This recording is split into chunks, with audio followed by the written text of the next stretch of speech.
새벽 3시 40분. 서해 바람은 살을 애듯 차갑고 파도는 집채만 한 힘으로 어둠을 갈라내며 밀려오고 있었다. 그 폭풍 같은 바다 위로 작은 배 하나가 조심스레 나아가고 있었다. 그 배 위에는 세 사람이 있었다. 서희의 어머니, 그리고 아버지와 평생 함께 조업을 했던 삼촌 태식. 태식은 낮게 말하며 노를 움켜쥐었다. 오늘 실패하면 돌아갈 길 없다. 뒤돌아보지 마라. 서희는 떨리는 손으로 배의 모서리를 잡았다. 태어나 지금까지 단 한 번도 배에 올라본 적 없는 자신이 오늘은 이 배 위에 생사를 걸고 서 있었다. 어둠 속에서 거친 파도 소리가 규칙 없이 울렸다. 마치 바다가 그들을 집어삼키려는 듯 연달아 세찬 물결이 배를 때렸다. 하지만 돌아갈 수는 없었다. 오늘 여기서 멈추면 세 사람 모두 북한 땅에서 사라질 운명이었다. 서희가 태어난 마을은 늘 바다 냄새가 났지만 그 바다는 누구에게도 자유가 아니었다. 특히 여자들은 그 바다에 절대 발을 디딜 수 없었다. 여자가 배에 타면 재수가 없다. 배가 뒤집힌다. 그 미신은 단순한 전통이 아니라 여자들이 바다를 넘어가는 걸 철저히 막기 위한 국가적 통제였다. 서희는 늘 바다를 바라보며 자랐지만 그 위에 올라 서는 상상조차 할 수 없었다. 마을에서 누군가 사라지면 아무도 이유를 묻지 못했다. 조용히 해라. 괜히 입 열었다가 같이 사라진다. 그 말이 마을을 지배했다. 배급은 항상 부족했고 추운 겨울에는 손이 얼어 밥도 제대로 먹지 못했다. 배급소 앞에서 서로 밀치다가 한 남자가 넘어져 머리를 다쳤고 사람들은 도와주지 않았다. 괜히 엮이면 큰일 난다. 그 말이 곧 법이었다.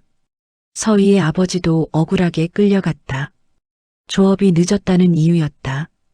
그저 폭풍 때문에 돌아오는 시간이 조금 늦어졌을 뿐인데도 간부는 그걸 트집 잡아 그를 처벌했다. 아버지는 돌아왔지만 그의 눈빛은 이미 꺼져 있었다. 그리고 몇 달 후 제대로 된 치료조차 받지 못한 채 서서히 쓰러져 갔다. 마지막 밤 아버지는 딸과 아내의 손을 잡고 이야기했다. 희야, 여길 떠나라. 사람이 사람답게 살 수 있는 곳으로 가라. 태식이를 믿어라. 그 말은 서희와 어머니의 가슴속 깊이 파고들었다. 아버지가 떠난 후 간부들은 다시 왔다. 조업 위반 조사를 핑계로 협박을 했고 그 분위기는 더 이상 이 집안을 살려두지 않겠다는 경고처럼 느껴졌다.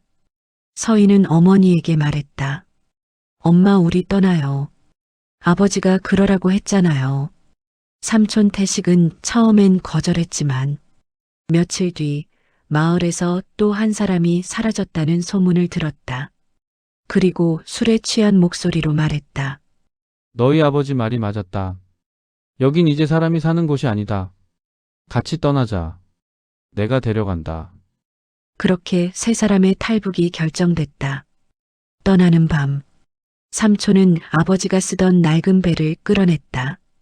배는 오래되어 물이 새는 부분도 있었지만 서해를 빠르게 건너기엔 이 배 말고는 선택지가 없었다. 겁낼 시간 없다. 빨리 타. 삼촌이 말했다. 서희와 어머니는 떨리는 다리로 처음 배에 올랐다. 파도가 조금만 쳐도 배는 크게 흔들렸고 서희는 거의 떨어질 뻔했다. 삼촌은 노를 잡으며 외쳤다. 겁은 뒤에서 쫓아오는 놈들한테나 써라. 지금은 저어야 산다. 바람이 거세지며 파도가 배를 들썩였다. 하지만 삼촌은 흔들림 없이 노를 저었다. 바다에 들어온 지 30분쯤 지났을 때, 그때였다. 멀리서 낮게 깔린 엔진음이 들려왔다. 삼촌이 이를 악물었다. 들켰다. 곧이어 조명탄이 하늘로 솟구쳤다. 붉은 빛이 폭발하듯 바다를 비추고 순간적으로 그들의 배도 환하게 드러났다. 그리고 들렸다. 정지하라. 정지하지 않으면 사격한다. 서희의 심장이 찢어질 듯 뛰기 시작했다. 파도는 점점 높아졌고 배 바닥에서는 물이 스며들기 시작했다. 희야, 물 퍼내. 삼촌이 소리쳤다. 서희는 바가지를 잡고 미친 듯 물을 퍼냈다. 하지만 바닷물은 더 빠르게 배 안으로 밀려왔다. 총성이 울렸다. 탄환이 물에 튀어올라 서희의 얼굴에 차가운 물방울처럼 박혔다. 삼촌은 노를 계속 밀어붙였다. 파도 반대쪽으로 가면 놈들이 못 쫓아와. 버텨. 그 순간 거대한 파도 하나가 배를 정면으로 덮쳤다. 배는 거의 뒤집힐 듯 들렸다가 옆으로 크게 밀려나갔다. 경비정은 방향을 잃었다. 파도는 경비정의 앞부분을 후려쳤고 조명탄은 엉뚱한 곳을 비추기 시작했다. 삼촌은 계속 노를 밀며 외쳤다. 버텨. 조금만 더 버티면 산다. 그리고 마침내 경비정의 엔진음이 서서히 멀어지더니 완전히 사라졌다. 세 사람은 배 위에서 서로를 붙잡고 울음을 터뜨렸다. 살았어. 우리 정말 살았어. 새벽이 밝아올 무렵 배는 작은 섬 하나에 도착했다. 세 사람은 지쳐 쓰러지듯 모래사장에 등을 기댔다. 그때 멀리서 한 남자가 다가왔다. 그의 표정과 말투는 서희가 평생 보아온 북한 군인과 완전히 달랐다. 그는 조심스럽게 말했다. 혹시 북한에서 오셨습니까? 삼촌은 떨리는 목으로 고개를 끄덕였다. 남자는 미소를 지으며 말했다. 고생하셨습니다. 환영합니다. 이제 안전합니다. 그 말은 세 사람의 모든 긴장을 무너뜨렸다. 서희는 어머니 품에 안겨 눈물을 흘렸다. 평생 들어본 적 없는 말. 환영합니다. 그 순간 그들은 진짜로 살아있음을 느꼈다. 남한에서의 생활은 낯설었지만 세 사람은 서로 의지하며 하나씩 삶을 다시 세워갔다. 삼촌은 일터로 나갔고 서희와 어머니는 시장을 걷고 사람들과 대화를 나누기 시작했다. 식당에서 밥을 먹을 때도, 길을 걸을 때도, 버스를 탈 때도 그들은 매 순간 생각했다.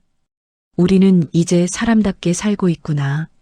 서희는 가끔 바다를 보러 간다.